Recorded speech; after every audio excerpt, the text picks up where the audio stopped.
માકે નામ અંતર્ગત માળિયાડીના વન વિભાગ દ્વારા 10,000 વૃક્ષોનું વાવેતર કરાયું હતું। ધારાસભ્ય ભગવાનજીભાઈ કરગઠિયાની પ્રેરક ઉપસ્થિત રહી હતી। સામાજિક વન વિભાગ વેરાવળના માર્ગદર્શન હેઠળ સામાજિક વન વિભાગ માળિયાડીના વન વિભાગ ઉસ્મા નાણાવટી તેમજ ડીએમ મકવાણા તેમજ એકે અમીન તથા સ્ટાફ દ્વારા સામાજિક વનીકરણ હેઠળ 1 હેક્ટર જમીનમાં 10,000 જુદા વૃક્ષોનું કરાયું હતું વાવેતર। આ તકે ધારાસભ્ય ભગવાનજીભાઈ કરગઠિયા સામાજિક રાજકીય આગેવાનો તથા વિદ્યાર્થીઓ ઉપસ્થિત રહ્યા હતા। આ તકે વન વિભાગ દ્વારા હરિત ક્રાંતિ અને વૃક્ષનું માનવ જીવન અને સૃષ્ટિ ચક્ર માટેની જરૂરિયાતો માટે વિશેષ માર્ગદર્શન આપ્યું હતું। જે.કે. સિંહ ગુજરાતી સાથે પ્રતાપ સિસોદિયા માળિયાહાટીના।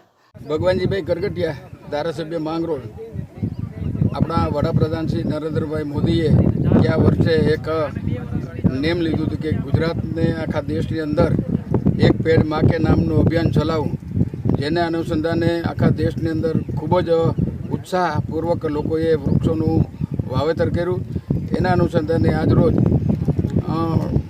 વેરાવળ રેન્જના આરએફઓ નાણાવટી મેડમ અને ત્રણેય આરએફઓની રૂબરૂમાં આજરોજ માળિયા મુકામે 1 હેક્ટર જગ્યામાં 10,000 વૃક્ષોનું વાવેતર કરવામાં આવ્યું અને ખૂબ ગામ લોકોનો ઉત્સાહ, તમામ આગેવાનો પણ હાજર રહ્યા હતા અને ઉત્સાહપૂર્વક આ વન કવચની અંદર વૃક્ષોનું વાવેતર કરવામાં આવેલું છે। સામાજિક વનીકરણ વિભાગ ગીર સોમનાથ આજરોજ એક પેડ માટે નામ 2.0 અભિયાન અંતર્ગત આપણે માળિયા રેન્જ ખાતેના ઉપસ્થિત થયા છે।